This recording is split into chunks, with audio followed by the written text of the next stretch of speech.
Previously on the IT Crowd. How on earth can that film spawn a sequel? What? Can't believe me. I got it right fucking here.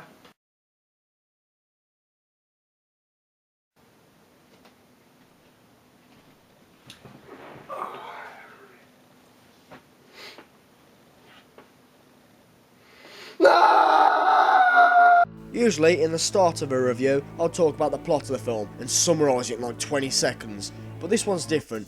Killjoy's special. I'm going to review the box. Yeah, it's getting to that stage. It's shit. So we start the film off with a spaz running on top of a building for no reason, and it has no relevance to the plot. Thank you very much, Killjoy. So the film abruptly fades to black as we're joined with the main characters of this film. Anyways, he's complaining that the truck's a load of shit. Yep, can think of a few pieces of shit round here, mate. Anyways, the two police officers decide to do a roll call of Killjoy's kill fodder. I mean, the characters in this film. Now tell me, do you actually even care what these characters are called? I mean, they're only put here so Killjoy can kill them off. I mean, they've got no characteristics, no personalities. It's just they're from the slums or the ghetto and they talk like it. And on top of that, do you want to know when Killjoy actually turns up in this film? You know, Killjoy 2, the film with his name in. 38 minutes!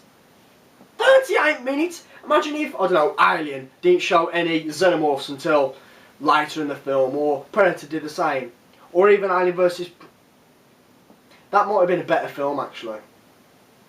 Okay, so you click the video, so you want to know a bit about the film. Well, okay. The characters go like this. Two of them like sex and drugs. One of them's an innocent girl that survives till the end. And the other two are ghetto gangsters, homie bruvs, like the first one, that get killed off within 20 minutes of him showing up. So there's 38 minutes saved, you know, go and use that 38 minutes to, I don't know, hug your kids, or have a wank, or something productive, watching 38 minutes of Killjoy. I don't wish that on anyone. The second one, that is. So the big chunk of this story is that these two detention officers take youths to a camping to rebuild them back into society. And on the way there, their truck breaks down. And then a monster starts licking the window. And then one of the characters from Malcolm in the Middle starts feeling sorry for himself. I might be getting this film confused with something else. And for all the people that say that look like Frankie Muniz, fuck you! So all I got out of that 38 minutes was that this girl called Charlotte really fancies one of the detention officers. Yeah, she won't shut up, and later in the film she screams her name out like she's having an orgasm. So after the truck breaks down, Jesus, this scene's a bit dark. I mean, the lighting, you racist bastards. Anyways, character development, or whatever you want to call it. It's carbon monoxide, moron. That's the sort of thing you would have learned had you made it past the 3rd grade. Look, motherfucker, I'll show you 3rd grade.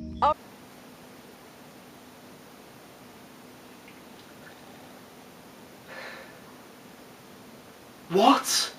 So after Lieutenant Woman in a Hat phones her attorney to see if there's any way of her getting out of this film, it cuts to a scene of the truck, where there's lots of steam coming out the engine. I know what's wrong with that, mate. It's your fog machine. It's on. It's coming out the side of the truck, as well as underneath it. How's it going? Engine's gone. First off, all that steam, my guess, would be the radiator, not the engine. And on top of that, that truck gets used later in the film to take the remaining people who survive away to safety. Oh, by the way, spoilers.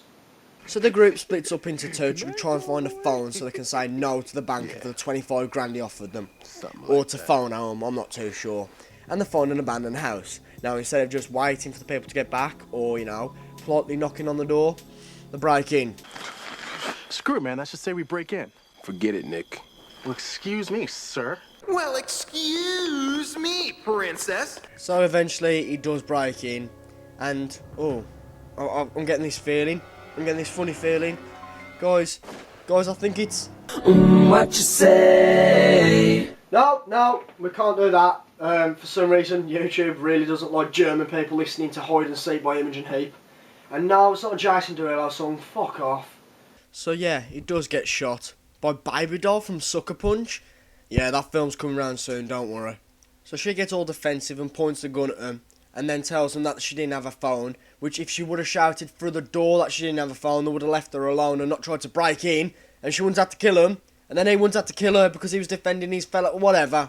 It's Killjoy 2. Why am I trying to put logic in Killjoy 2?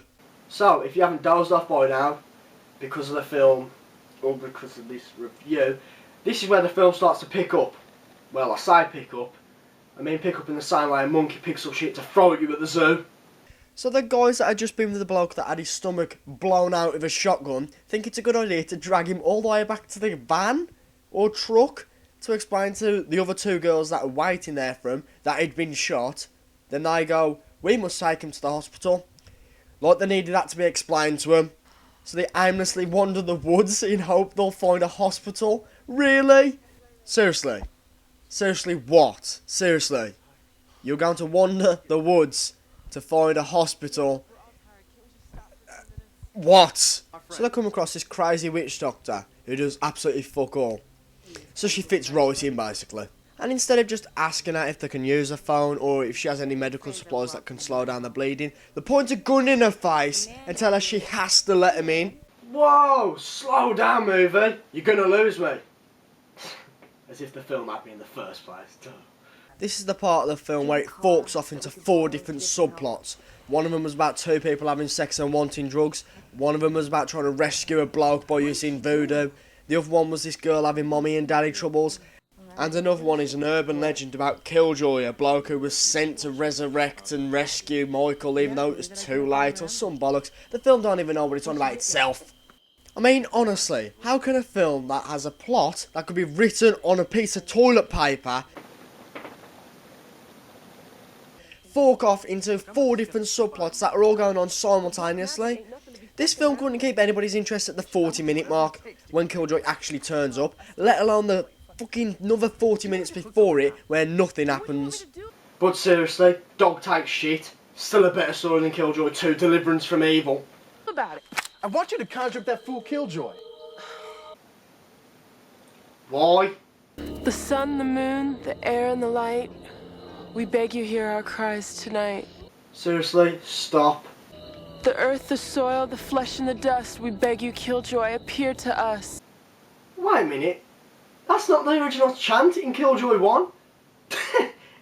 It's seriously not. I mean, how can they just forget that? There's one film, one other film, one before it.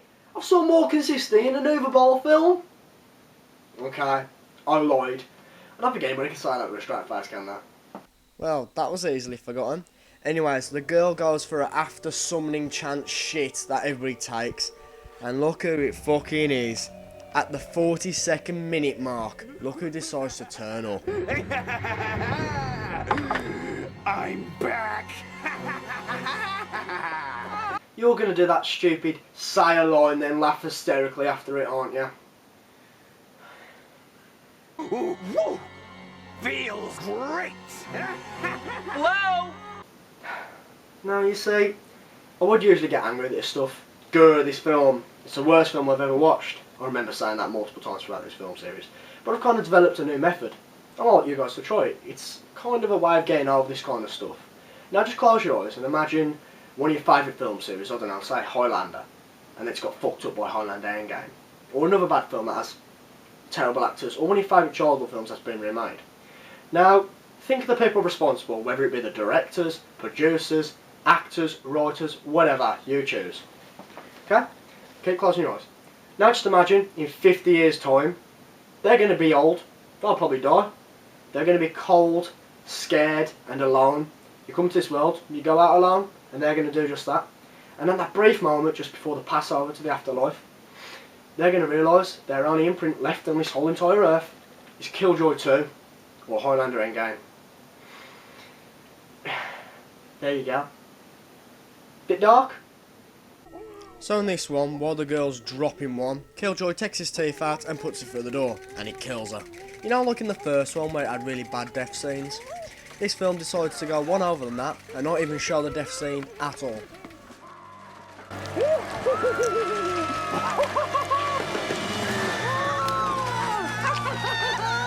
Oh my god, who the hell cares? The film then shows us that the people are still in the house, and the girl starts crying for no reason, and then it jumps straight back to somebody else to get killed.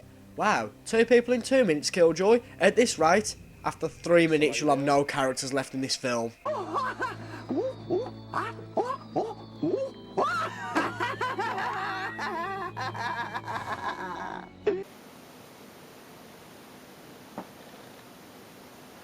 Didn't think that was funny? Nah. Well, then how about this?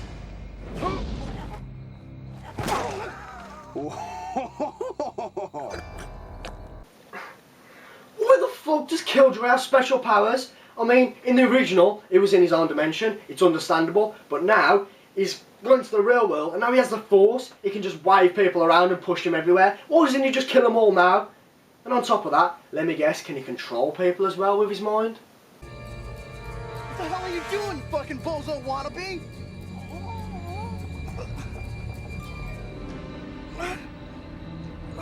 I'm not doing anything. Just like this film, a lot of doing nothing. So yeah, he dies. But then something really, really interesting happens that made me get up and shout at the TV. Killjoy! Killjoy? I mean, even if I believed in this shit, why? Why is he coming?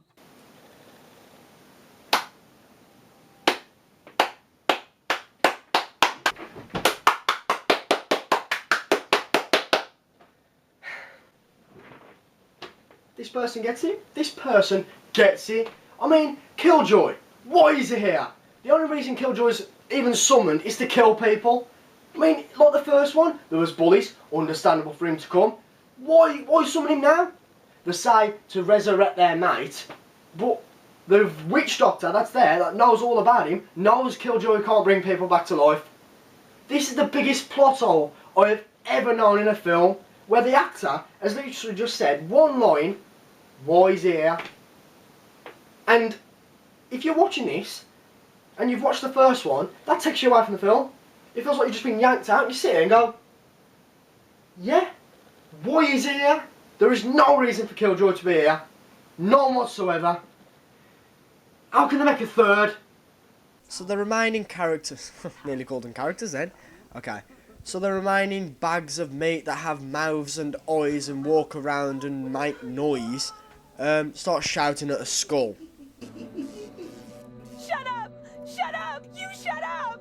So them lot think the only way to confront Killjoy is to go and have a word with him outside. And fuck me, listen to the most unhealthy cameraman in the world. Listen to that fucker pant. Hey, you fat mess. Laugh the cheeseburgers. Do call. Lord of the night, of the moon, of the stars. Ooh ee ooh ah ah ting tang walla walla bang bang. Ooh ee ooh ah ah ting tang walla walla bang bang. But seriously, she dies.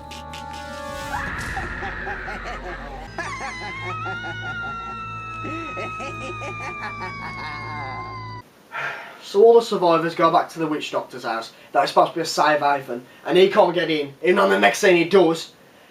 But there is a scene after this that actually is the only scene in the whole entire film that made me smile. Probably not deliberately put this in, but they did it anyway. Fall, Lord of the night, Yes, smartass. Go ahead. Go on. Lord of the night. Even Killjoy knows this film is entirely pointless. Well, do you want to know what actually kills Killjoy? You know the first one, where they shot him, and he just took 50 fucking rounds of bullets into him? Well, do you want to know what actually kills him in this film? Go away. Take that, you sick bastard! You killed my friend, you bastard! I kill you, I'll bring him in full Water. Water. Why the fuck not? Water? So as Killjoy's dying, the innocent Charlotte somehow fades into a different scene where she wakes up and oh no surprise endings, and they just get in the truck that was broken down earlier and just leave. Ooh, Killjoy 2. Killjoy 2? Killjoy 2? One of the worst sequels I have ever watched to a film. And I didn't even like the first one and I felt betrayed. And there's a third! A third Killjoy! I mean, people can't get sequels right. And they're doing trilogies. Look at them. Look at the Godfather. Godfather 3. Apparently, it's supposed to be the worst one out of 3. Same with the Matrix. What hope has Killjoy 3 got? Tell me. I wouldn't even look at that film if you put a gun against my head. Not even for a millisecond. but Killjoy 2? My verdict, another bad film. So Killjoy 2. One of the worst sequels to a film I have ever watched. That's it. Next video, I'm doing my own thing. I'm going to go and do something completely unrelated to any films. All these films. No.